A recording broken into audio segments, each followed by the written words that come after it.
Ukhuwah Islamiyah, menurut Imam Hasan al-Banna, keterikatan hati dan jiwa satu sama lain dengan ikatan akidah. Ukhuwah Islamiyah, salah satu dari 3 unsur kekuatan yang menjadi karakteristik masyarakat Islam di zaman Rasul, yaitu iman dan akidah. Kedua, kekuatan ukhuwah dan ikatan hati. Yang ketiga, kekuatan kepemimpinan dan senjata. Dengan 3 kekuatan ini, Rasul membangun masyarakat ideal, memperluaskan Islam, mengangkat tinggi bendera tauhid, dan mengeksiskan umat Islam atas muka dunia kurang dari setengah abad.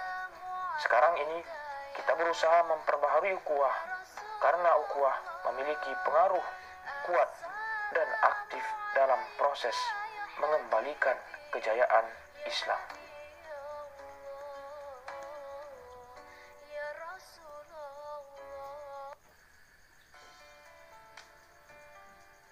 Mengenal Syekh Hamzah Al-Fansuri, Bapak Bahasa dan Sastra Melayu.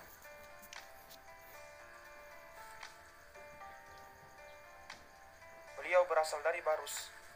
Ada pula sarjana yang berpendapat ia lahir di Ayutthaya, ibu kota lama kerajaan Syam. Nama Al-Fansuri sendiri berasal dari Arabisasi kata Pancur, sebuah kota kecil di pesisir pantai barat, yang berada di tengah dekat kota bersejarah Barus.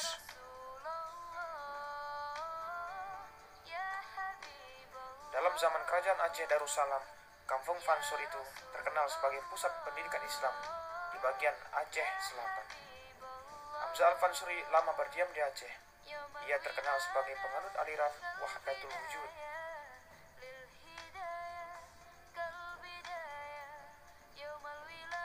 Dalam sastra Melayu, ia dikenal sebagai pencipta genre syair. Ateu menyebutnya sebagai sang pemula puisi Indonesia. Penyair dan ahli tasawuf Aceh abad ke-17 tersebut mendapat anugerah bintang budaya para dharma yang diserahkan Presiden Indonesia Susilo Bambang Yudhoyono dalam acara penganugerahan bintang Mahaputra dan tanda jasa di Istana Negara. Berikut adalah karya-karya Hamzah Al-Fansuri yang tercatat dalam sejarah: syair burung pingai, syair dagang, syair punggung, syair sidang fakir, syair ikan tongkol, dan syair perahu.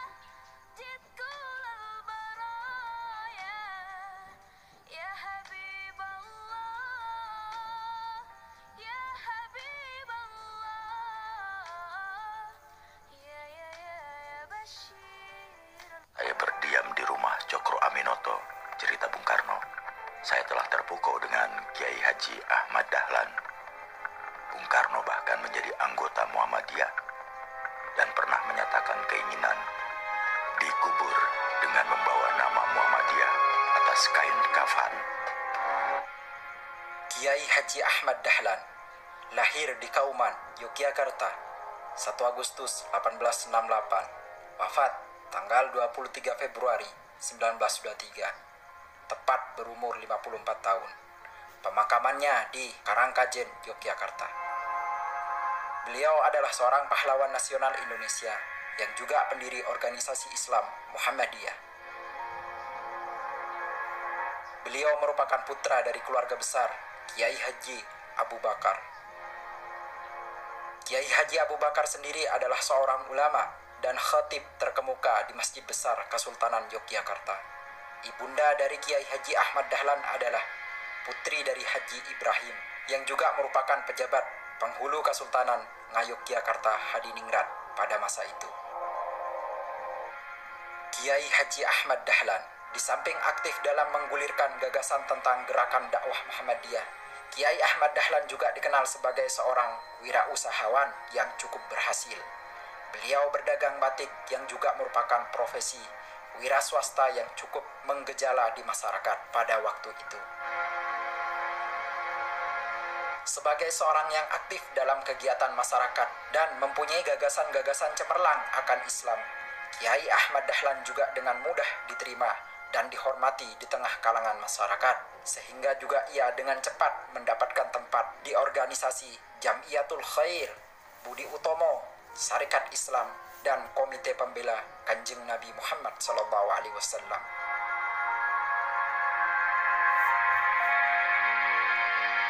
tahun 1912, Ahmad Dahlan pun mendirikan organisasi Muhammadiyah untuk melaksanakan cita-citanya dalam pembaharuan Islam di bumi Nusantara.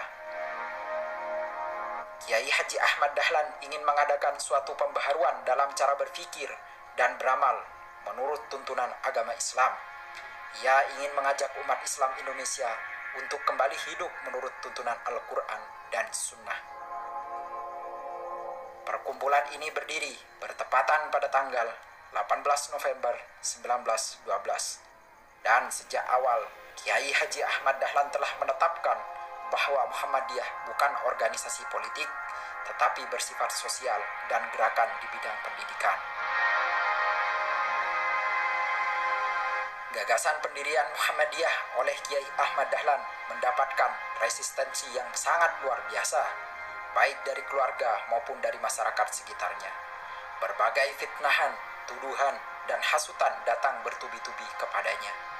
Beliau pernah dituduh hendak mendirikan agama baru yang menyalahi agama Islam. Ada yang menuduh kiai palsu karena sudah meniru-niru bangsa Belanda yang notabene beragama Kristen. Mengajar di sekolah Belanda serta bergaul dengan tokoh-tokoh Budi Utomo yang kebanyakan dari golongan priai, serta banyak macam-macam tuduhan lain kepada beliau. Kiai Haji Ahmad Dahlan sempat mengajar agama Islam di sekolah Osvia Magelang yang merupakan sekolah khusus Belanda untuk anak-anak priai. Bahkan ada pula orang yang hendak membunuhnya.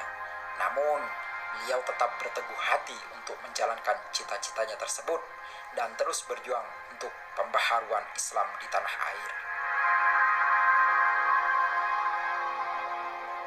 Pada tanggal 20 Desember 1912, Kiai Haji Ahmad Dahlan mengajukan permohonan kepada pemerintah Hindia Belanda untuk mendapatkan badan hukum atas organisasi Muhammadiyah yang didirikannya.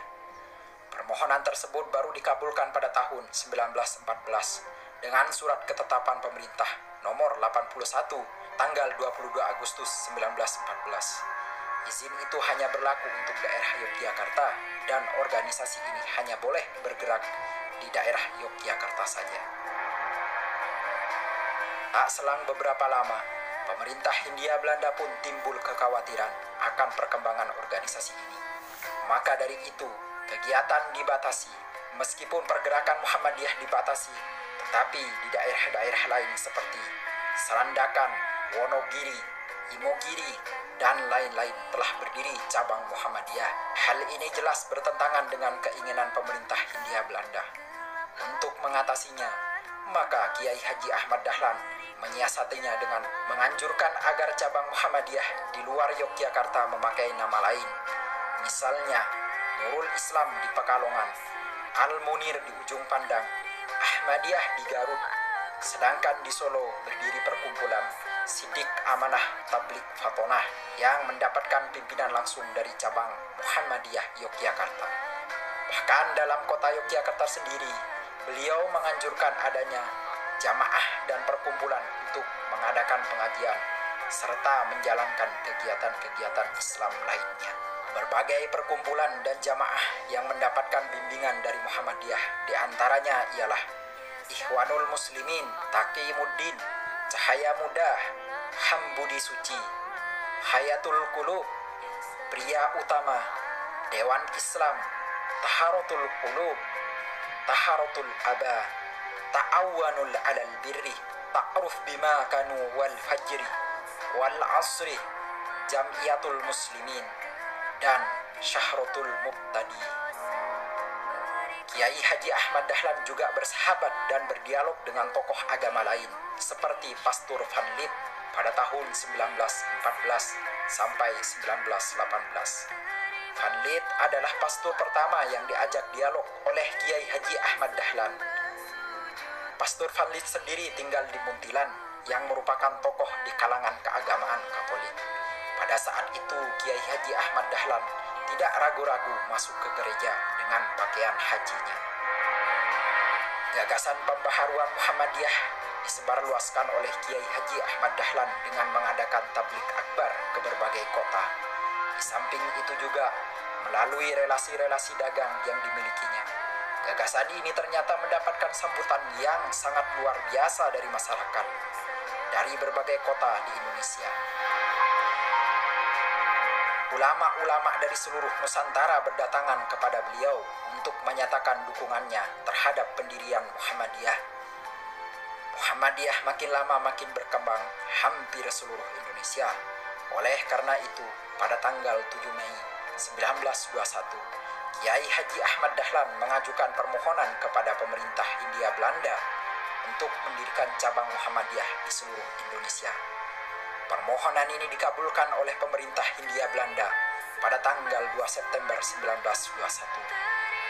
Sebagai seorang yang demokratis dalam melaksanakan aktivitas gerakan dakwah Muhammadiyah, Kiai Haji Ahmad Dahlan juga memfasilitasi para anggota Muhammadiyah untuk proses evaluasi kerja dan pemilihan pemimpin dalam organisasi. Selama hidupnya, dalam aktivitas gerakan dakwah Muhammadiyah telah diselenggarakan 12 kali pertemuan anggota, yaitu sekali dalam setahun, yang saat itu dipakai istilah Algemene Vergadering atau persidangan.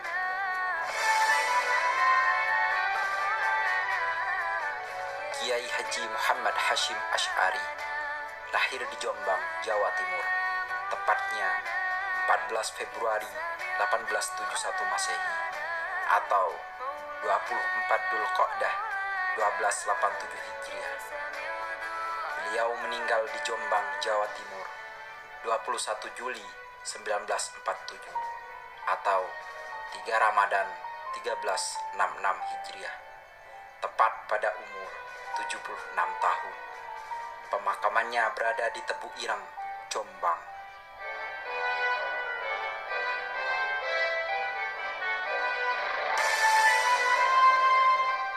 Kiai Haji Hashim Asy'ari adalah salah seorang pahlawan nasional yang juga merupakan pendiri Nahdlatul Ulama, organisasi massa Islam terbesar di Indonesia.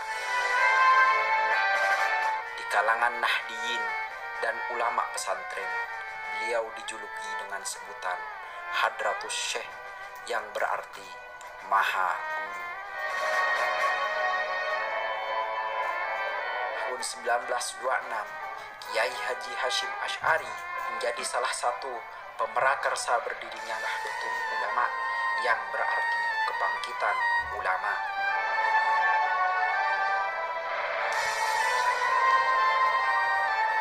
Sejarah pendirian Nahdlatul Ulama.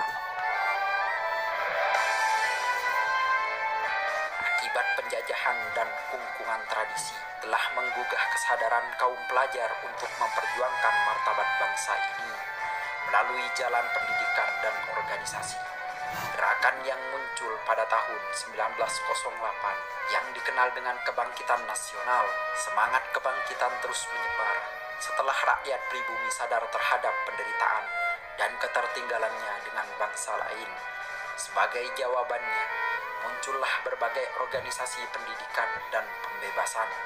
Merespon kebangkitan nasional tersebut, Nahdlatul Wathon atau kebangkitan tanah air dibentuk pada tahun 1916. Kemudian pada tahun 1918 didirikanlah Taswirul Afkar atau dikenal juga dengan Nahdlatul Fikri, kebangkitan pemikiran, sebagai wahana pendidikan sosial politik dan keagamaan kaum santri.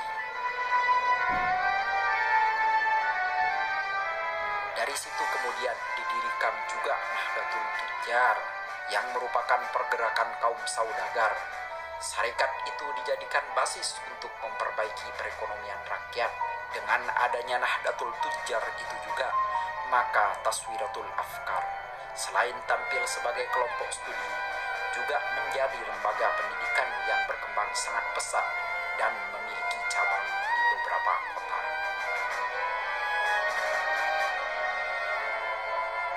Berangkat dari munculnya berbagai macam komite dan organisasi yang bersifat embrional serta ad hoc, dirasa perlu untuk membentuk organisasi yang lebih sistematis yang bertujuan mengantisipasi perkembangan zaman. Setelah berkoordinasi dengan berbagai kiai dan ulama, akhirnya muncul kesepakatan dari para ulama pesantren untuk membentuk organisasi yang bernama Nahdlatul Ulama atau Kebangkitan Ulama. Banyak faktor yang melatar belakangi berdirinya Nahdlatul Ulama. Di antara faktor itu adalah perkembangan dan pembaharuan pemikiran Islam yang mendekati pelarangan segala bentuk amaliyah kaum muslimin, sebuah pemikiran agar umat Islam kembali pada ajaran Islam murni dengan menerapkan Quran dan Sunnah. Bagi para kiai pesantren, pembaharuan pemikiran keagamaan sejatinya tetap merupakan suatu keniscayaan, namun tetap tidak dengan meninggalkan tradisi keilmuan para ulama terdahulu yang masih relevan.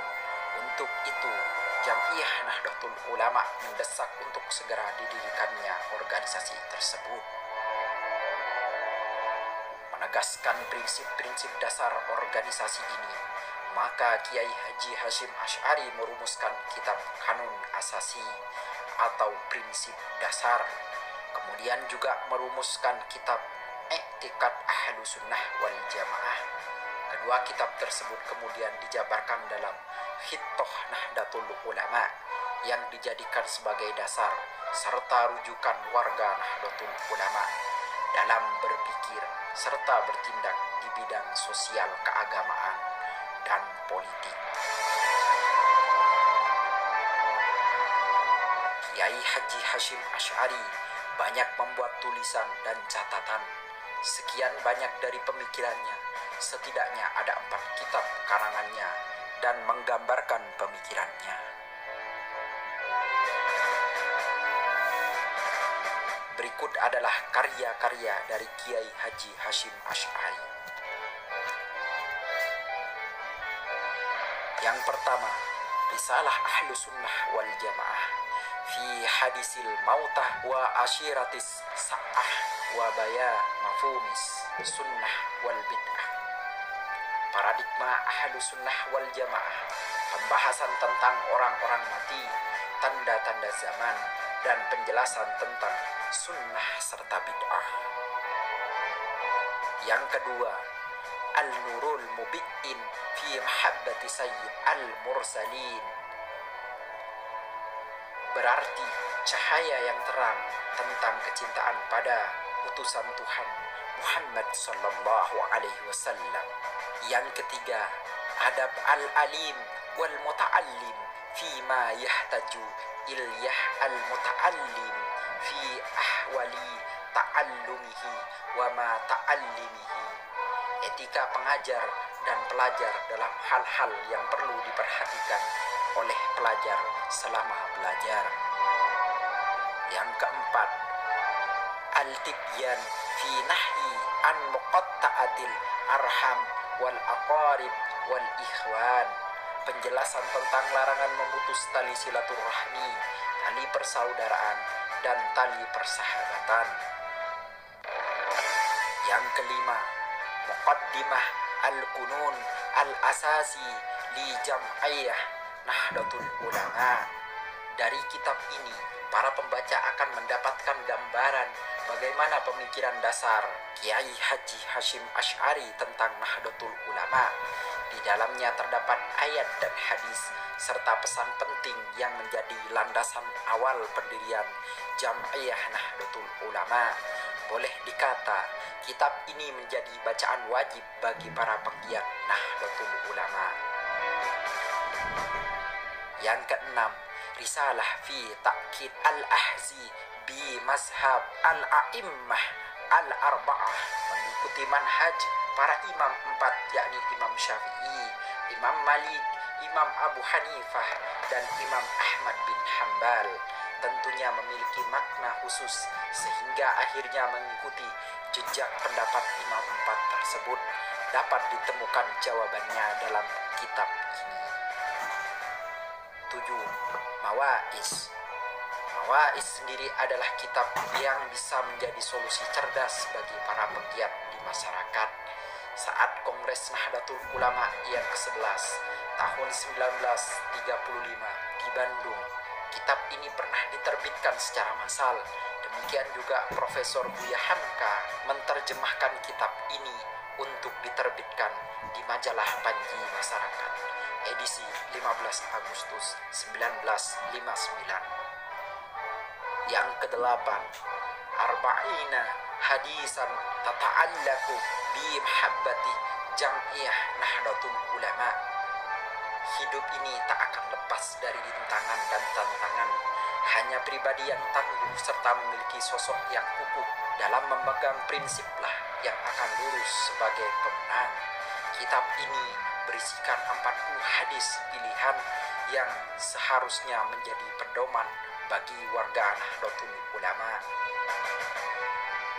Yang kesembilan, al-tanbihat al-wajibat lima yusna al-maulid bi al-munkarat. Kitab ini menyajikan beberapa hal yang harus diperhatikan saat memperingati Maulid Rasulullah sallallahu alaihi wasallam.